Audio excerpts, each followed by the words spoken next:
So the most important thing, in my opinion, is getting that early start. We mentioned before, developing a plan as early as possible, trying to be on the front end of the unexpected, which we just don't know what's to come. And we always want to stay, we think of things in terms of dials or controls, focusing on what you can control. In this case, how much you're saving is something you can control. And that was Adam Vega of United Capital Advisors. And if you watched our show with Adam recently, then you know that some of the same issues that can lead to financial ruin for millionaire athletes can also trip up everyday investors like yourself.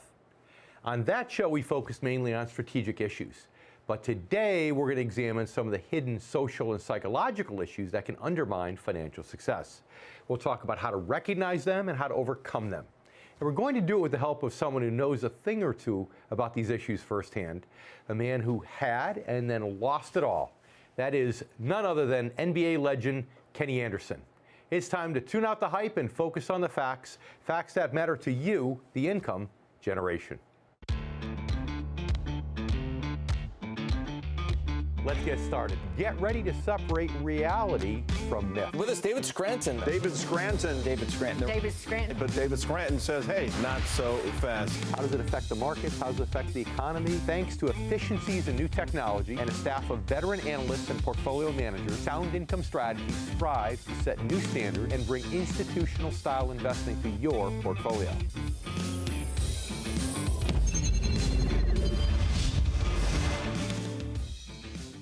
Hi, everyone, and welcome to The Income Generation. I'm David Scranton, your host. You know, when it comes down to it, we're all wired differently. It's a point that I've made many times on this show, and I stress it because I believe that one of the keys to financial success lies in understanding how we're wired personally and then being brutally honest with yourself about it. Experts tell us our psychological wiring is a product of both nature and nurture, the personality traits with which we're born, as well as the tendencies we develop based upon our upbringing. But the question becomes, how do you understand whether your own wiring and background may be working against you when it comes to managing your hard-earned dollars?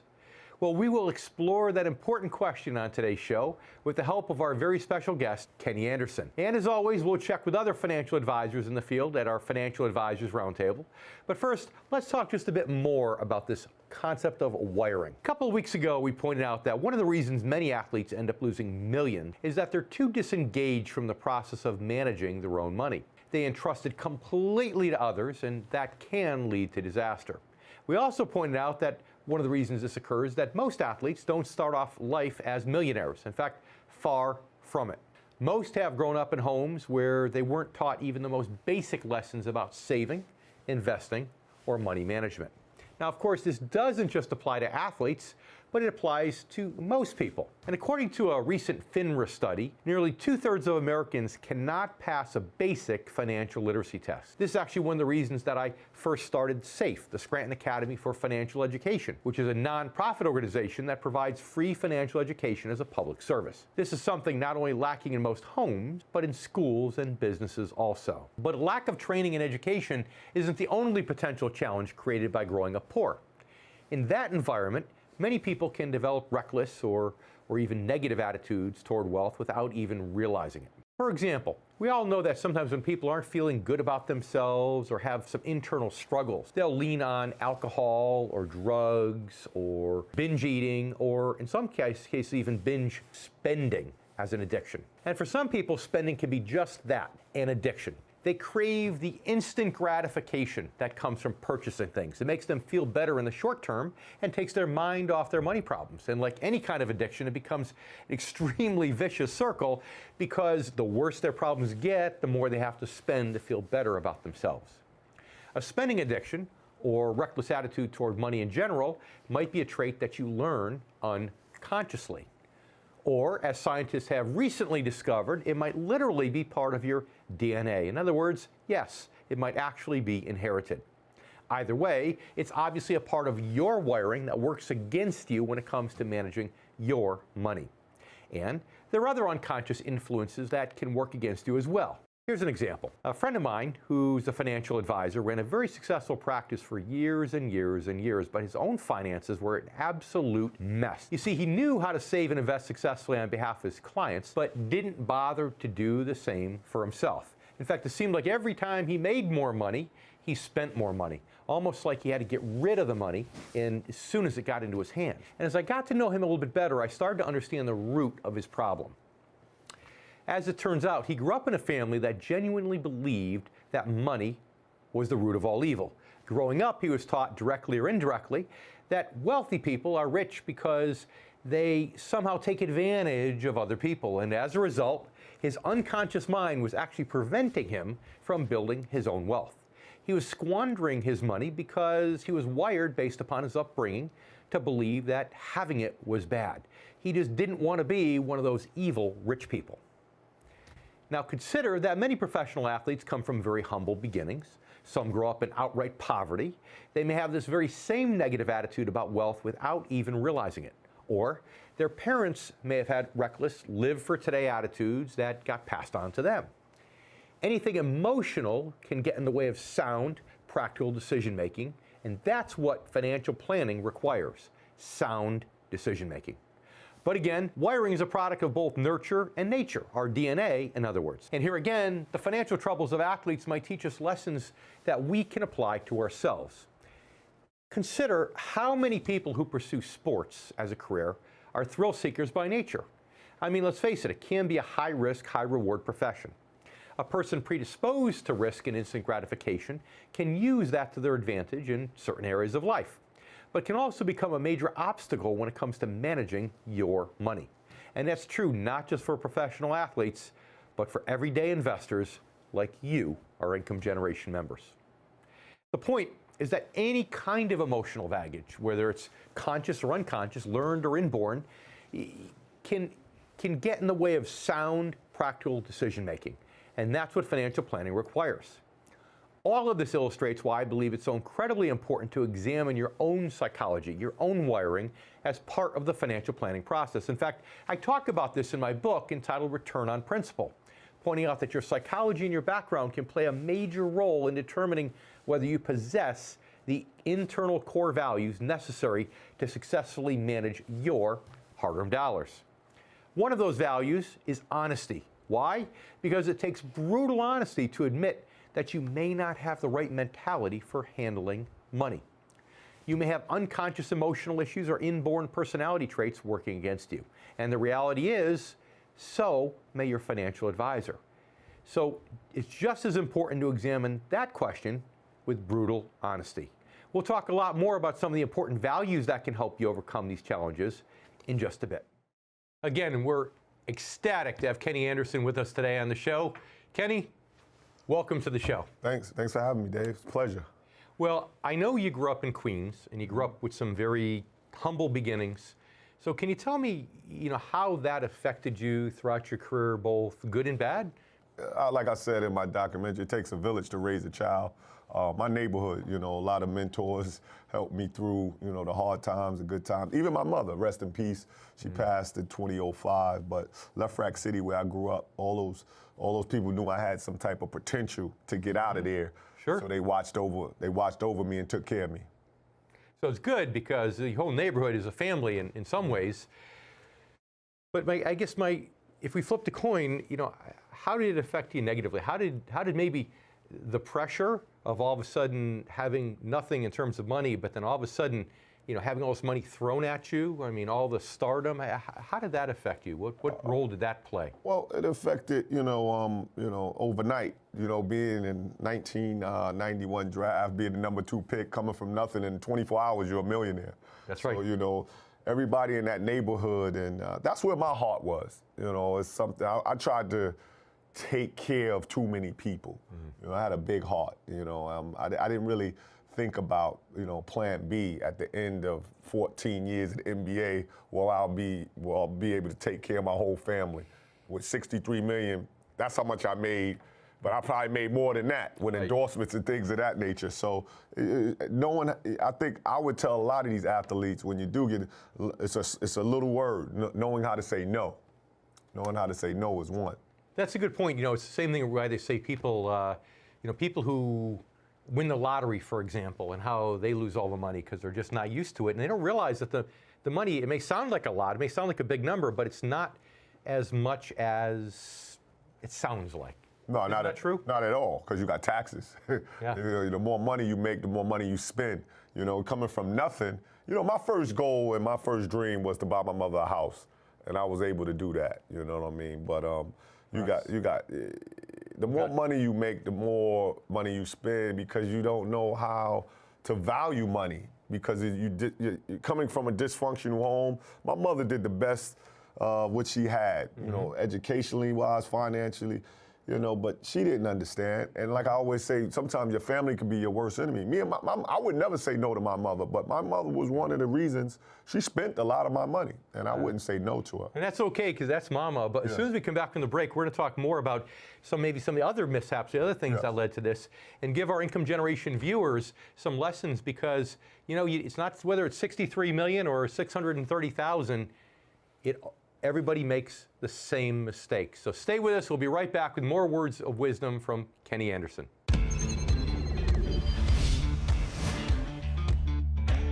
If you're near or in retirement, head over to theincomegeneration.com and download your special report written specifically for the needs of the income generation. Again, those born before 1966. I'm David Scranton, and you've been watching The Income Generation.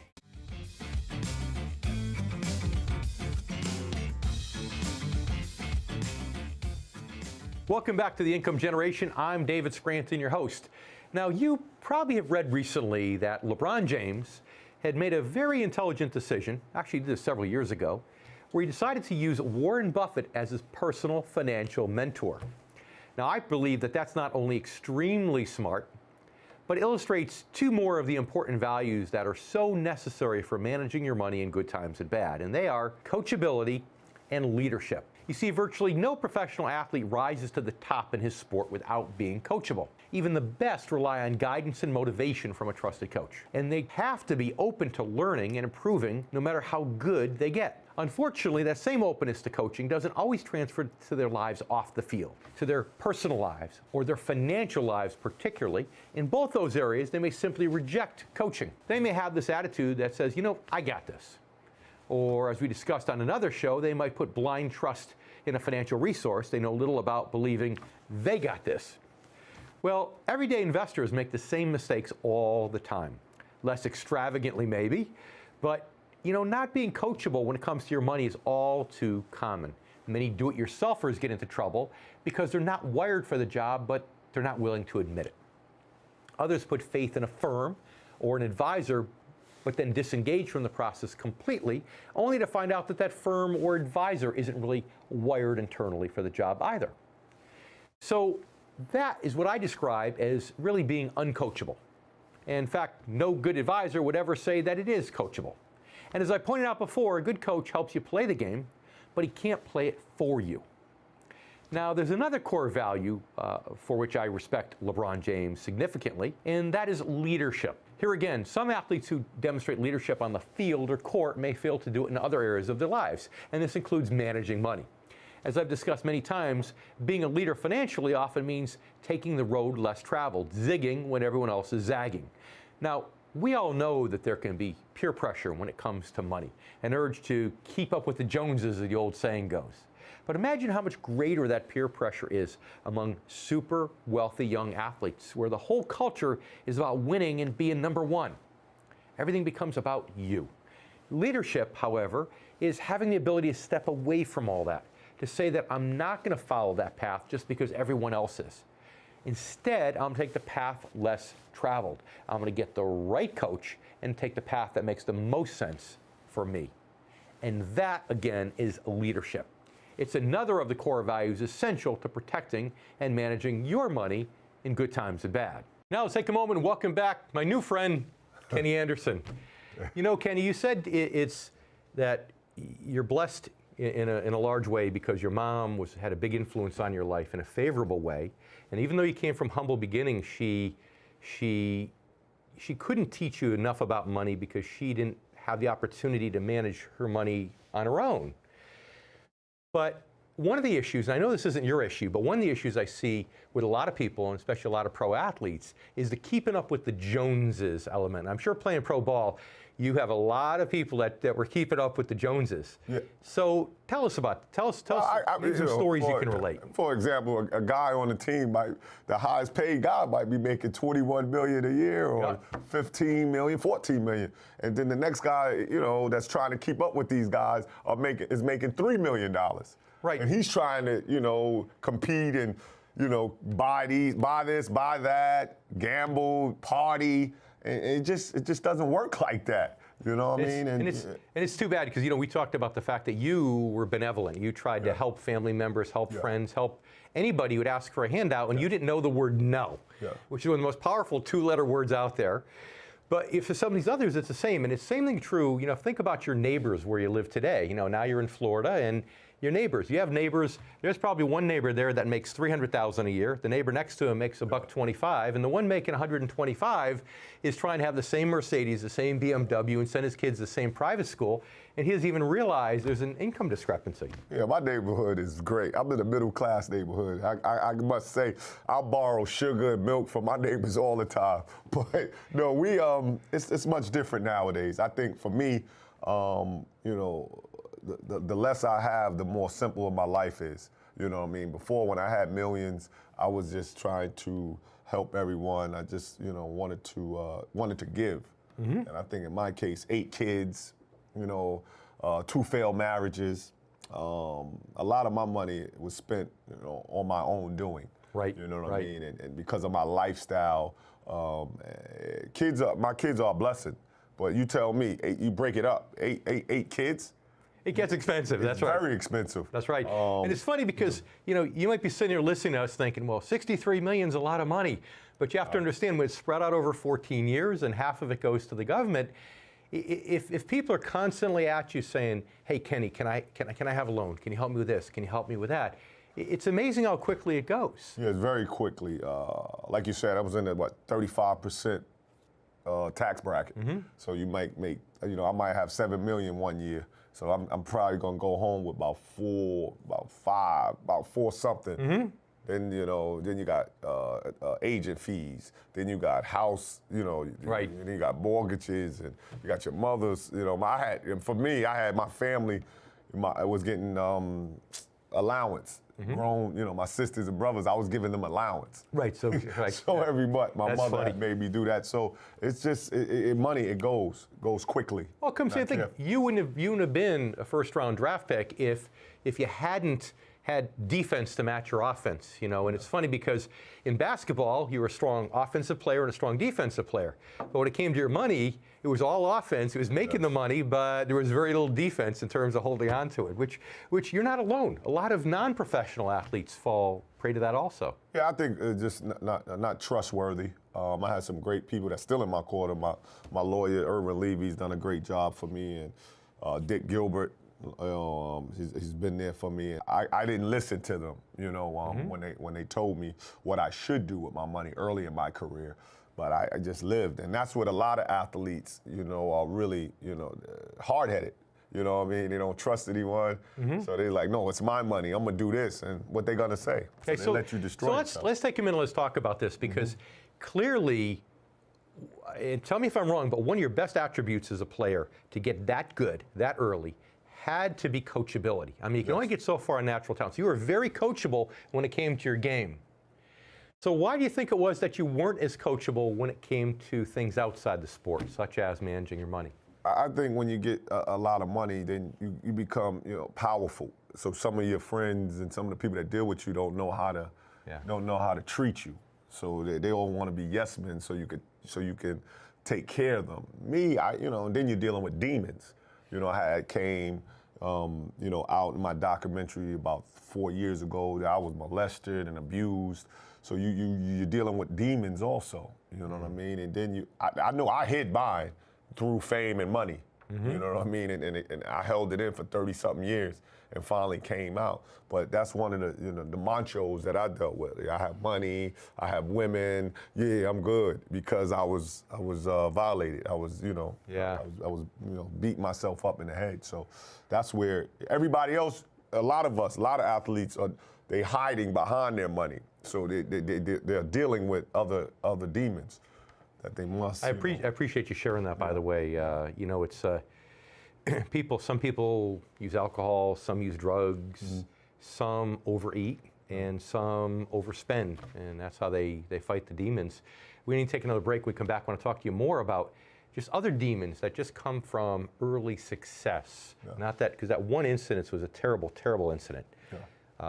But obviously not all athletes who go through a lot of money have that happen to them, but there's other demons just from the pressure of success. So we're going to take a quick commercial break. Our Income Generation viewers, stay with us. We have much more to learn from my new friend, Kenny Anderson. We'll be right back.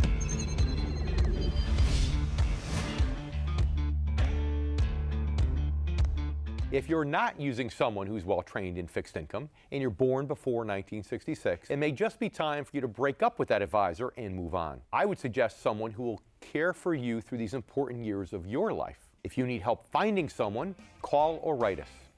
I'd also like to remind you of the special report entitled The Income Generation. If you're near or in retirement, head over to theincomegeneration.com and download your special report written specifically for the needs of the income generation. Again, those born before 1966. I'm David Scranton, and you've been watching The Income Generation.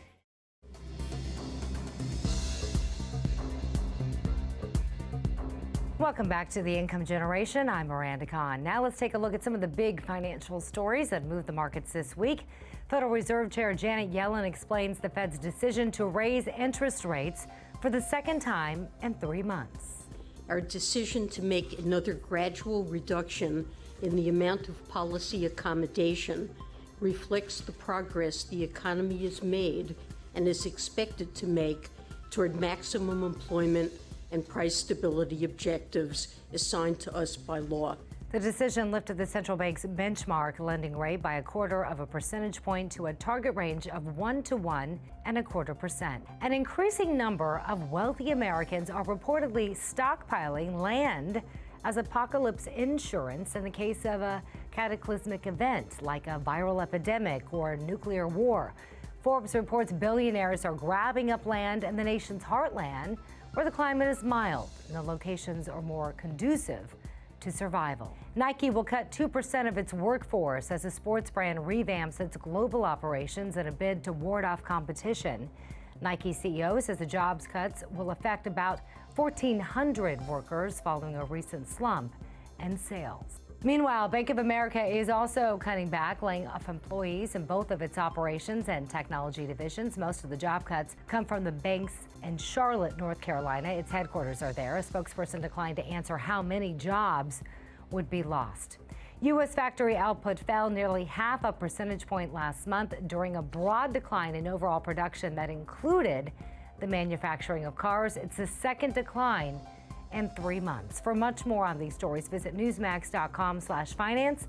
I'm Miranda Kahn. Now back to David Scranton and The Income Generation. Thanks, Miranda. Now let's welcome back former NBA superstar Kenny Anderson. Kenny, thanks again for sticking around. Pleasure. You know, tell me, were there other demons, if you will, that affected you negatively when it came to managing money, just from having success at such a young age? I think educational-wise, I went to a very good school, Archbishop Lloyd High School and Georgia Tech, but they don't teach you about certain investments, bonds, and how to invest your money. Right. And then you just want to play basketball. I just wanted to enjoy, playing basketball and competing. So I really didn't put time, checks and balances, with my lawyers, with my accountants. I just, bottom line, I wanted to sign the checks, pay the bills, and move on. I really wasn't concerned about the future. And I think that's one of the biggest problems that a lot of young athletes have.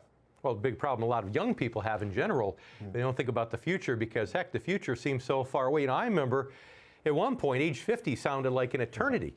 Yeah, definitely. And now I'm past age 50, and I bet even for you, age 50 doesn't seem so far away anymore, huh? I'm about 4 years away. And, That's right. I can't even remember when I was 16, 18 years old now. But it's just, I think I would have valued, my money more back then. I would have valued it, and I would have said no And because now I look at it and I live a pretty good life, but I should be living a more luxurious life right now if I would have handled my money a lot better. But I just can't imagine the amount of character built, what you've been through, and the amount of lessons learned. And speaking of those lessons, very small fraction of our income generation viewers are professional athletes. So in the last minute or so we have, tell me, what words of wisdom can you share with them from your real life experiences and financial faux pas that help them prevent them from falling into some of the traps and stepping on some of the landmines that you did? I think number one is value your money. Number one, value your money, and educate yourself on investments and on your future. And don't spend your money. The more money you get, you should live frugal. You should live appropriate. All these certain things I look back on I didn't need in my life. Right now, I live, with a need and not a want. That's how I live now. But I would think education is really important about money. About learning how to invest. What you put your money in, and how, not so much how you spend it, but just investing, understanding the value of money. I don't think when I was young, I didn't get that. I was just playing basketball and trying to enjoy myself and trying to help the world. Okay. I would say there's two things that everyone needs to know. Number one, you need to know a certain amount about medical health, because we all need to take care of ourselves, and you need to know a certain amount about financial health. So it sounds like education is number one about money. Yes. Appreciating and respecting the value of the dollar, because just because it's here today doesn't mean it's going to be here tomorrow. Yes. Okay. It also sounds like playing good financial defense is important to you. You had so much wealth coming in a row that you focused on the financial offense, not the defense. It sounds like that's a big lesson. And last but not least, from what I heard you say before, being coachable. Yeah. Not just on the field, but off the field. So, Kenny, thanks again for being part of our show. I really appreciate you being here. It's a pleasure. Thank you for having me. My pleasure. Now that you are all up to date, let's hear from some other advisors in the field and get their insights on today's topic. Yes, it's time for another Financial Advisors Roundtable. Today, we kind of sort of have the All-Star League, the East versus the West. We have Anthony Siccaro, the founder and president of Providence Financial and Insurance Services in Woodland Hills, California. Anthony is also a widely published author and a frequent guest of financial news outlets on Fox Business and CNBC. Anthony, welcome back to the show. Thank you, David. Also rejoining us, we have Pat Peason of Peason Financial Group in Staunton, Virginia. He's been in the financial service industry for 31 years, specializing in challenges that face retirees and people approaching retirement. Pat is a dedicated financial educator and an award-winning speaker. Pat, good to have you back again also. Glad to be here, Dave, but it is pronounced Stanton. You're hurting a lot of feelings of people here in the Valley. I know, you always correct me. I always say it the wrong way. I've got a question for you, Pat. In the Valley, when you come across new prospective clients that are interested in working with you, generally speaking, what percentage of them would you guess come to the table with a decent background in financial education? In other words, who are reasonably financially literate? I would say probably about 40%, a little less than half. It's all across the board with different habits of people that come in. There are a lot of people, most people come in that have an advisor or that have had an advisor for many years, have a certain pattern that they followed during the 401k years. Because I work, as you know, Dave, mostly with pre-retirees and retirees. And I think as a country, we've all kind of fell into the mutual fund mindset a bit. And when it comes to retirees and retirement planning, there are a lot of tools and a lot of strategies that I think people need to learn that will serve them well in retirement. So I'd say, about a third that have a really in-depth knowledge. Okay. Now, that's the knowledge part, Pat. But, we also talked about, you read in my book, Return on Principle, I talk about the inside game. How many people are actually wired internally, emotionally, have good instincts about money? What percentage would you say you can say yes to when it comes to that question? Probably a lower percentage, because we're not taught that. Even lower. We don't have a lot of that in school. And, one of the things that I always say on my radio programs, the muscle we haven't learned at an early age when it comes to money is the ability to save. Sure. That's number one. Sure. So it's a low percentage because in our society, I think we don't place a lot of value on that internal game.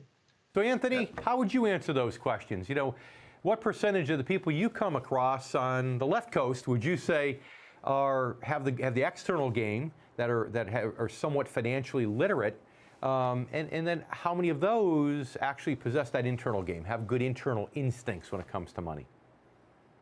Yeah, it's funny. When I heard you ask Pat that question, Pat said somewhere around 40%. The number that was going through my mind as you asked the question out here in California was actually less than 10%.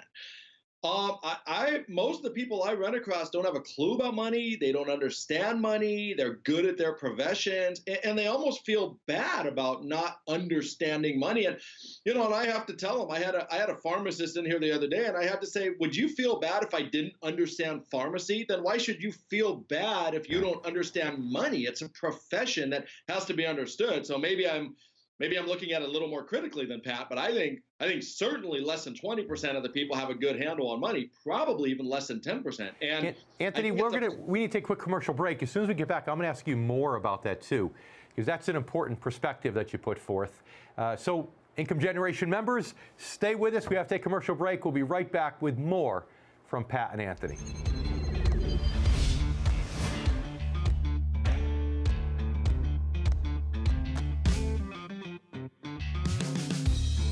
Read David J. Scranton's groundbreaking new book, Return on Principle, 7 Core Values to Help Protect Your Money in Good Times and Bad.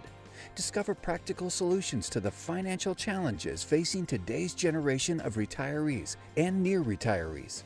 Learn the truth about Wall Street, the financial media, and the secrets they try to hide from everyday investors. This isn't just another book about investing. Working Americans who have lived through 2 major stock market crashes and the worst financial crisis since the Great Depression in the past 16 years don't need another book about investing. David Scranton's approach to financial planning is a holistic system designed for maximum protection, strategic growth, and reliable income regardless of market conditions. Stop planning for retirement with your fingers crossed.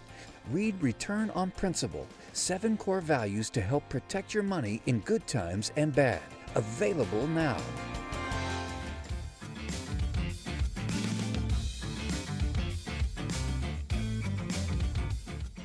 Welcome back to the Income Generation. I'm David Scranton, and today I'm here with Anthony Siccaro, founder and president of Province Financial Insurance Services in Woodland Hills, California, and Pat Peason of Peason Financial Group in Scranton, Virginia.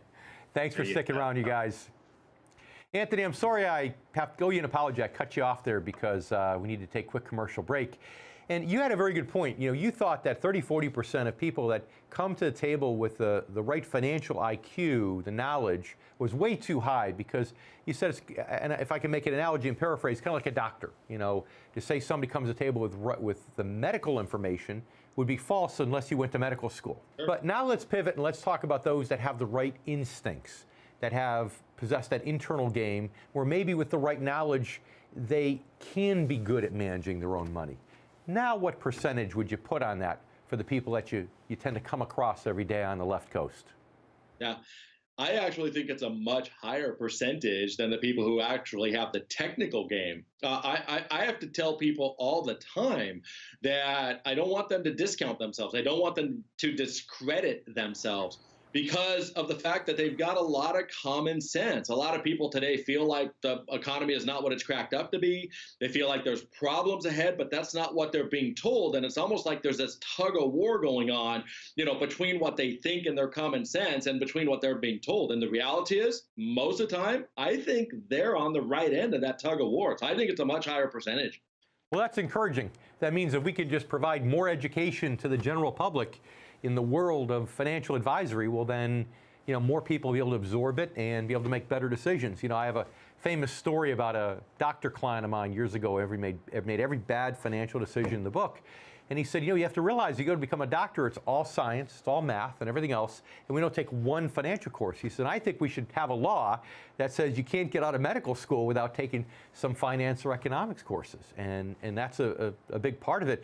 Well, why do you guys think that maybe we don't focus more on that? You know, we focus even at college on economics and all that, but not just general financial management. Do either of you have any input as to why maybe as a society we don't focus more on that? I don't think we're taught at an early age the techniques and habits that are necessary when it comes around money to develop a discipline with it at an early age and then follow through. And then I think it becomes more of a habit later in life to focus on it. That if you put a plan in place at an early age and start saving money and do it judiciously throughout your career, you're going to have better instincts because you move the muscles and you're better suited for retirement.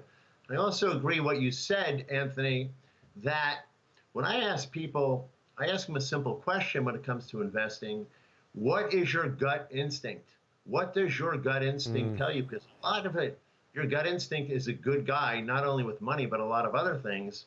Yeah. And I think sometimes when we don't follow that gut instinct, it could put our goals in conflict with our strategies. So it sounds like you're saying part of the problem is kind of, you know, it's kind of like religion. You know, we can send somebody out to, when they're a very young child, to, as we used to call, you know, CCD or catechism, and they can learn, but at the end of the day, you know, spirituality and doing right really begins at home when we're very young. And it sounds like what you're saying, Pat, is that we really need more of that at home, if at all possible. Yeah, the difference between book knowledge and street knowledge. So Anthony, you know, question though is, what can we do in the schools? Have you thought about that? What can we do in schools to make it better? So at least people get some formal education. Because if they have the right instincts, more often than not, but they don't have the right, you know, the superficial stuff, all the knowledge, all the algorithms, then how do we change that? Well, I think there's a couple of things to focus on. Number one, I think we should, in junior high and in high school, I think we should teach people how to open a checking account and how to use a checking account. The fact that you can't write checks when there's no money in the account. They don't even have that. I mean, they really don't even have that basic teaching. Yeah. But the reality is a lot of that is personal, too. And I think a lot of it does start at home. And I think a lot of it starts at home wrong and incorrectly. I mean, let's just go back to the allowance. The allowance is when the parents give you money to spend every week. It's free money. Well, that's what the government does. I don't believe that you should be giving anyone anything for free. Hold on, Anthony, time out. Are you sure you're from the West Coast? Yeah, I'm a little bit different out here, but I know. Okay, I just want to make sure. That's exactly right. But the bottom line is that really that is the handout. And if you teach kids to start getting handout from the beginning, to rely on something for nothing, I think it's a bad trend from the beginning. Yeah, that's right, and not be responsible with it. And everybody goes out and they buy toys, they buy candy with the money, as opposed to saving it and having delayed gratification. It's like that study many years ago where they followed kids throughout their lives, and they basically gave them 2 pieces of candy, and they could either eat them both now or have one now and wait for the other one. And they found many, many years later that those that waited for the second piece of candy had a lot more financial success over the course of their lives. When we come back, we're going to ask both Patrick and Anthony about specific cases where they've had clients in the past, or maybe prospective clients, who knows, maybe they decide not to work with these folks, who actually self-sabotaged, who wouldn't take their good advice, and it seemed like every turn they went, they made the wrong financial decision, and what might cause that? Stay with us. We'll be right back. Read David J. Scranton's groundbreaking new book, Return on Principle, 7 core values to help protect your money in good times and bad. Discover practical solutions to the financial challenges facing today's generation of retirees and near retirees. David Scranton's approach to financial planning is a holistic system designed for maximum protection, strategic growth, and reliable income regardless of market conditions. Available now.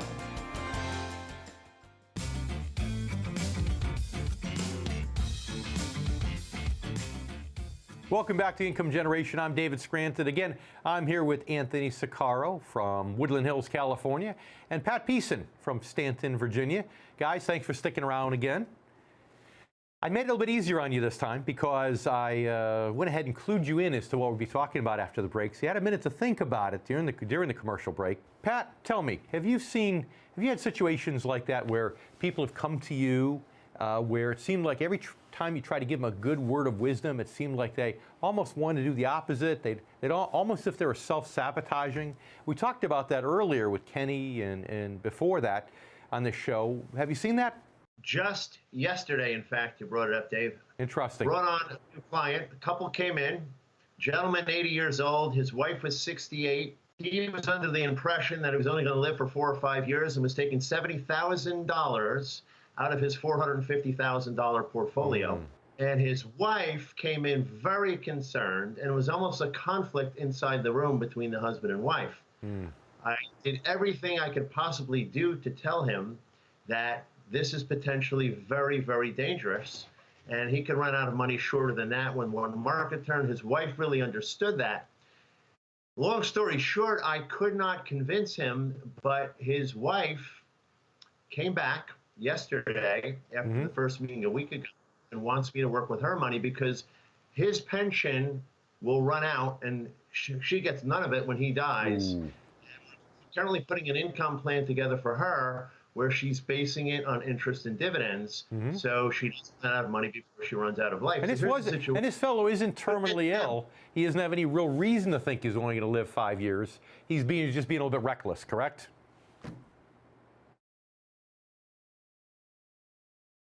Yes. Okay.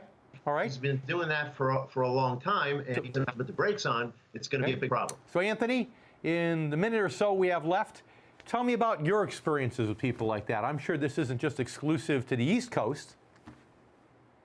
Yeah, you know I have a hard time saying anything in a minute. So the nutshell version, though, is that I have a client who has now passed away, who was a client of mine for 10 years. And when his wife died, he emotionally couldn't handle it. He sold the home, and when he sold the home, he told me, if you don't help me, I'm going to spend it. It's burning a hole in my pocket.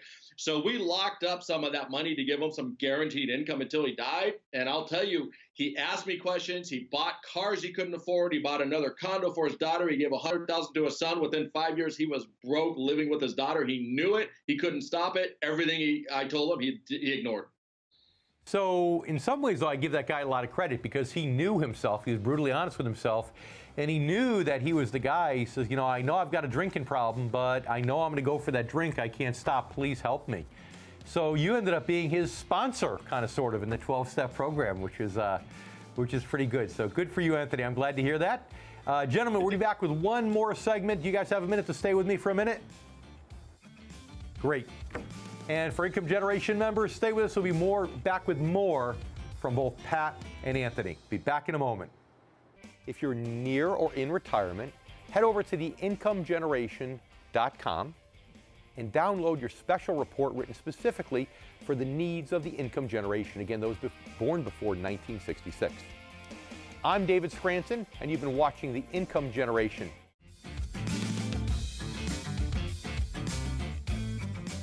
Welcome back to The Income Generation. I'm David Scranton. I'm here for one final segment with both Anthony Siccaro from California and Pat Peason from Scranton, Virginia. We talked before with Kenny about, are people coachable, generally speaking? So if they don't come with the internal game, they don't come with the external financial knowledge, do you generally find them to be coachable? Anthony? I'm going to say that that's probably 50-50. I think there are some people that have been so ingrained by their advisors or by the media or by the system that they think things are going to go a certain direction and this is the way it should be. I got to own stocks. And the reality is, if you can get past that and show them why that may not be true and why what they've always heard and been grown up with is not necessarily true, then I think they are. But you got to get past that hurdle first. So, Pat, Anthony's talking about the lack of coachability when people drank the Wall Street Kool-Aid, became addicted to the stock market in the 80s and 90s, the best stock market in U.S. history. But can you think of other examples like that where maybe people might fight being coachable? Well, I'm going to go the other side, Dave. I think people here that I work with are very coachable. Good. Because most people that I see, the biggest fear they have is not fear of death, but it's fear of running out of money before they run out of life. And if we show them specific strategies how to utilize that, how to put a plan in place where they take their income from the chicken, not the egg, in a systematic, reliable way. Common sense shows them, they see the light, and they begin to be coachable and say, that makes sense. And I think you meant they take the income from the eggs, not the chicken. That's a very, very good point, Pat. And Pat, Anthony, thank you both for joining us today. I appreciate you being here. Thanks. I'd also like to take this opportunity to thank all my guests for joining us for another episode of The Income Generation. I'd like to thank you, our new and returning viewers, also. You know, some of us get off to a great start in life with a loving family, good home, financial security, and others aren't so fortunate. Whatever are your circumstances, it's important to remember that those early experiences continue to influence throughout our lives. Together with our inborn traits, they become part of our psychological makeup and our wiring. And whether we realize it or not, they impact our decision-making process. That's why I believe it's so incredibly important to consider your own wiring and to examine it with brutal honesty as part of the financial planning process. If you don't have the right mentality to manage your own money successfully, then you should learn that ahead of time and accept that, rather than discovering it too late and regretting it. Thanks for watching. If you're close to retirement and you really want to know how to protect and maximize your money, it's essential that you stay informed and up to date. And right here is where you can do it on The Income Generation. I'm David Scranton, and thanks again. We'll see you next week. If you're not using someone who's well-trained in fixed income and you're born before 1966, it may just be time for you to break up with that advisor and move on. I would suggest someone who will care for you through these important years of your life. If you need help finding someone, call or write us. I'd also like to remind you of the special report entitled The Income Generation. This is available free to you, our loyal viewers, online. If you haven't downloaded your report, pick it up after the show.